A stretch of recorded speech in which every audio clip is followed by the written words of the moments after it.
اچھا، ایک ہمارے ہاں نا بڑی بحث چلتی ہے، بہت سنسنی خیز انکشافات ہم لوگ کرتے ہیں بعض مرتبہ، بہت ریسرچ کر کے نا، تحقیقی مزاج جو ہمیں اللہ نے دیا ہے، عملی مزاج بھی مل جائے، کاش عمل پہ بھی آ جائیں۔ وہ تصویریں آتی ہیں، کئی لوگ پوچھتے ہیں بار بار کہ جی مسجد اقصیٰ سے مراد کیا ہے؟ وہ کہتے ہیں جی ہمیں دھوکہ دیا جا رہا ہے، یہ جو گنبد ہے نا، سنہری گنبد، قبۃ الصخرہ، لوگ اس کو مسجد اقصیٰ کہتے ہیں۔ مسجد اقصیٰ اصل وہ ہے۔ اب سوال یہ ہے کہ مسجد اقصیٰ اصل ہے یا قبۃ الصخرہ اصل ہے؟ کیا زیادہ اہم ہے اور کیا کم اہم ہے؟ یہ سوال ہی بیکار ہے، دونوں ہی اہم ہیں۔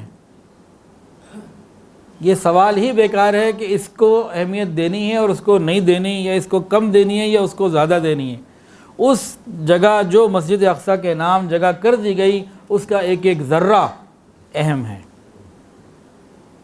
وہ مسجد اپنی جگہ اہم ہے اور یہ قبۃ الصخرہ اپنی جگہ اہم ہے، اور اس کے درمیان میں جتنی چیزیں، خانقاہیں، مدارس ہیں، اس کے درمیان سبیلیں ہیں، کنویں ہیں، اور ایک مسجد جو انہوں نے گرا دی، مسجد براق اس کا نام تھا، ہر چیز وہاں کی اہم ہے۔ جیسے کوئی بادشاہی مسجد کے بارے میں یہ کہے کہ جی جہاں 3 بڑے گنبد ہیں نا، اور وہ چھت ہے اور وہ جو بڑے بڑے دروازے بنے ہوئے ہیں، وہ تو زیادہ اہم ہیں، اور جو ادھر سامنے جہاں سے داخل ہوتے ہیں ادھر جو چیزیں بنی ہوئی ہیں وہ اصل نہیں ہیں۔ بھئی بادشاہی مسجد سے مراد پوری بادشاہی مسجد ہے۔ تو اس لیے اس بحث میں نہیں جانا چاہیے کہ یہ افضل زیادہ ہے اور وہ افضل زیادہ ہے، پورے کا پورا اہم ہے۔ یہ سنہرا گنبد کیا ہے جی؟ یہ سنہرا گنبد جو ہے، یہ تو اموی خلیفہ نے بنایا ہے، یہ پرانا نہیں چلا آ رہا، یہ حضرت سلیمان علیہ السلام نے نہیں بنایا۔ یہ آج جو موجود جتنی بھی جگہ ہے، یہ حضرت سلیمان علیہ السلام کے زمانے کی، اس میں کوئی جگہ باقی نہیں ہے۔ وہ تو کئی دفعہ ختم ہو کے یہ جگہ کئی دفعہ بنی ہے، مختلف بادشاہوں نے اس کو چٹیل میدان بنایا، پھر آنے والوں نے تعمیرات کی۔ یہ قبۃ الصخرہ کیا ہے؟ آپ نے ایک پتھر کا نام سنا بھی ہوگا اور دیکھا بھی ہوگا انشاءاللہ، حجر اسود، یہ بھی جنت سے آیا تھا، اور یہ قبۃ الصخرہ یہ بھی جنت سے آئی ہوئی ہے۔ یہ چٹان ہے، یہ انسان کے سینے کے قریب اونچائی تک ہے۔ اس چٹان کے نیچے ایک غار بھی ہے قدرتی، اور یہ نیم دائرے کی شکل میں ایک چٹان ہے، اور یہ بڑی مقدس چٹان ہے۔ یہی تقدس اس کا کم نہیں ہے کہ جنت سے آئی۔ پھر دوسرا تقدس، یہ قبلہ اول ہے۔ تمام انبیاء نے، حضرت عیسیٰ علیہ السلام نے، حضور پاک صلی اللہ علیہ وسلم نے اس کی طرف رخ کر کے نماز پڑھی۔ یہ مسلمانوں کا قبلہ اول ہے۔ اب جو لوگ یہ کہتے ہیں جی مسجد اقصیٰ افضل ہے اور یہ افضل کم ہے، وہ پتہ نہیں کیوں کہہ دیتے ہیں۔ ہمارے لیے وہاں کا ایک ایک ذرہ افضل ہے۔ جہاں تک تعمیرات کی بات ہے نا، تو یہ عمارت 8 پہلوؤں والی عمارت ہے، اور اس کا ہر پہلو 66 فٹ طویل ہے۔ اس کی تعمیر کا آغاز 685 عیسوی میں شروع ہوا، اور 691 میں 6-7 سال میں جگہ پوری ہوئی، اور بنو امیہ نے اس کی تعمیر کے اوپر بہت بڑی رقم خرچ کی۔ ملک مصر سے جتنی آمدنی آتی تھی، 7 سال کی آمدنی یہیں خرچ ہوتی رہی۔ اس گنبد کی تعمیر میں 2 بڑے بڑے تابعین حضرات کا نام بھی آتا ہے۔ ایک تو بہت مشہور ہے، رجاء ابن حیات، عالم دین ہیں، حضرت عمر ابن عبدالعزیز رحمۃ اللہ کے ہم نشین ساتھی ہیں، اور دوسرے تھے یزید ابن سلام۔ ان دونوں نے بڑی ایمانداری کے ساتھ، دیانتداری کے ساتھ، بڑے شوق اور لگن کے ساتھ اس کی تعمیر میں حصہ لیا، اور ایک بہت عظیم تعمیر تھی۔ جب یہ تعمیر پوری ہو گئی، ان کے پاس 1 لاکھ دینار، سونے کے 1 لاکھ سکے بچ گئے۔ انہوں نے خلیفہ کو خط لکھا، یہ پیسے بچ گئے، کیا کروں؟ انہوں نے کہا یہ آپ دونوں کی محنت، دیانتداری کا انعام ہے، آپ رکھ لیں۔ انہوں نے کہا خدا کا خوف کرو، یہ جگہ تو ایسی ہے کہ ہم اپنے گھر کی چیزیں بیچ کے وہاں لگائیں، بجائے یہ کہ ہم اس سے پیسے لیں کہ ہم اللہ کا گھر بنا رہے ہیں، ہم ایک ایسی عظیم چیز میں اس سے پیسے وصول کریں۔ یہ جگہ تو ایسی ہے کہ ہم اپنے گھر کی چیزیں بھی وہاں لگائیں، یہ نہیں چاہیے ہمیں۔ تو خلیفہ کا حکم آیا، اچھا ایسا ہے کہ ٹھیک ہے، اس کو پھر پگھلا کے اس کے گنبد کے اوپر پھر مل دو۔ تو گنبد جو آج بھی چمکتا ہوا نظر آتا ہے، تو اس میں ان دیناروں کا سونا شامل ہے۔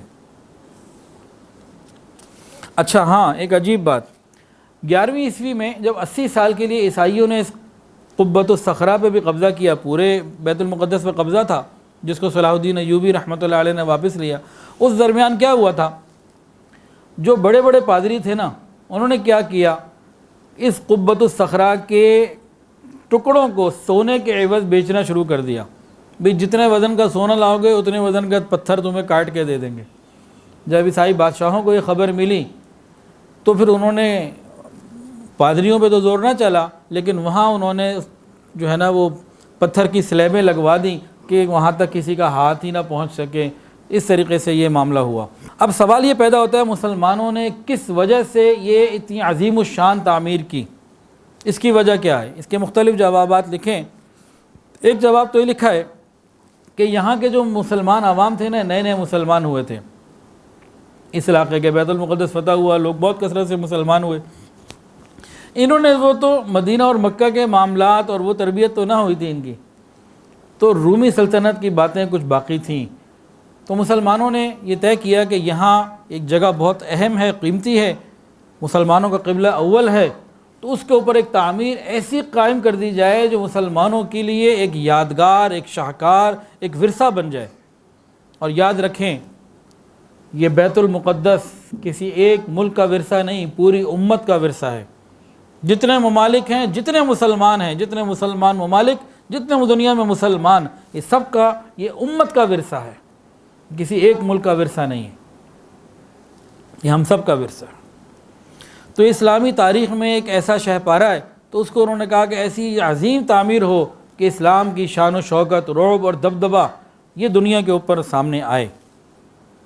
اور یہ ایک ایسی تعمیر ہے کہ ایک فرانسیسی ماہر تعمیرات نے یہ کہا کہ اس کے الفاظ ہیں کہ یہ عمارت صرف ایک تاریخی یادگار نہیں بلکہ بنی نوع انسان کے تعمیر کردہ فن پاروں میں سے بہترین معیار کی حامل ہے، جو ہر دیکھنے والے کی نظر اپنی طرف کھینچ لیتی ہے۔ اس کا حسن اور خوبصورتی انسانی وہم اور گمان سے بہت اونچا ہے۔ ہم نے تو جو کہ دیکھی نہیں ہے، اس لیے ہم اس کے بارے میں اتنا نہیں جانتے، لیکن جن لوگوں نے دیکھی ہے وہ یہ کہتے ہیں کہ تاج محل یہ تو ایک دنیاوی محبت کی، عشق کی بات تھی، لیکن یہ اس کے پیچھے ایک خاص مقصد بھی تھا کہ مسلمانوں کی ایک عظمت کو اور شان و شوکت کو ظاہر کرنا۔ اور یہاں تک لکھا ہے کہ یہ جو قبۃ الصخرہ والی عمارت ہے، یہ دنیا کا 8واں عجوبہ ڈکلیئر کر دی جائے، وہ تمام چیزیں اس کے اندر موجود ہیں فن تعمیرات کے اعتبار سے۔ لیکن تعصب اہل یورپ کا وہ یہ کرنے نہیں دیتا، کیونکہ اس کے ساتھ اسلامی تشخص موجود ہے، ورنہ فن تعمیر کے حساب سے یہاں کوئی کمی نہیں۔ اور ولید ابن عبد الملک تعمیرات کا بہت شوق رکھتا تھا۔ مسجد نبی شریف میں اضافہ، دمشق کی تاریخی جامع مسجد اور یہ مسجد اقصیٰ، یہ ساری عمارتیں انہوں نے بنوائیں۔ بعض مورخین نے اس عمارت کو بنانے کی ایک اور وجہ لکھی، وہ کیا کہ القدس شہر میں، یعنی یروشلم میں، القدس میں، ایلیا، 3 نام ہیں، ہم تو القدس کہیں گے، 2 بڑے بڑے گرجے بھی تھے۔ ایک کا نام تھا کنیسۃ القیامہ، ایک ملکہ تھی، اس نے 325 عیسوی میں بنوایا تھا، اور یہ بہت عظیم الشان عمارت تھی، آج بھی موجود ہے۔ اس کے علاوہ کنیسۃ المہد ایک تاریخی گرجا بھی تھا جس پہ عیسائی فخر کرتے ہیں۔ یہ کون سی جگہ تھی؟ جہاں عیسیٰ علیہ السلام کی پیدائش ہوئی تھی۔ تو یہ 2 عمارتیں تھیں جسے دنیا بھر سے لوگ دیکھنے آتے تھے۔ تو مسلمانوں نے پھر یہ بنایا کہ بھئی ایسی چیز بنا دو کہ اس کی نظیر اس وقت کی زمین کے اوپر پھر کہیں نہیں تھی۔ یہ جو 4 دیواری مقدس ہے، اس کے اندر بہت ساری چیزیں ہیں، اور یہاں مسلمان بادشاہوں نے جو کچھ بنایا اپنے وقت کے حساب سے وہ عجوبہ ہی بنایا، نادر ہی بنایا۔ اس جگہ کی اہمیت کے اعتبار سے جو کچھ انہوں نے بنایا، ہر چیز بہت ہی یادگار تھی۔ چھوٹی عمارتیں بھی ہیں تو وہ بھی یادگار ہیں، مدرسے ہیں تو وہ بھی یادگار ہیں، قبے ہیں، چبوترے ہیں۔ چبوترے کون سے ہوتے تھے وہاں پہ؟ جہاں علماء بیٹھ کے درس دیا کرتے تھے اور عوام بیٹھ کے سنا کرتے تھے۔ خانقاہیں جہاں اللہ والے بیٹھے ہوتے تھے، ذکر ہوتا تھا، اور مدرسے ہوتے تھے، اور وہاں کچھ میناریں ہیں، پانی کی سبیلیں ہیں، کچھ سائبان ہیں، اور کچھ دھوپ کی گھڑیاں ہیں جن سے وقت کو معلوم کیا جاتا تھا کہ نماز کا وقت ہو گیا۔ اور ہر چیز جو بھی بنی ہے وہ اپنے وقت کے حساب سے وہ عجوبہ روزگار ہی بنی۔ ویڈیو کے نیچے سبسکرائب کے بٹن پہ کلک کریں، بیل کے آئیکن پہ کلک کیجئے تاکہ ہر نئی ویڈیو کی نوٹیفیکیشن آپ کو مل جائے۔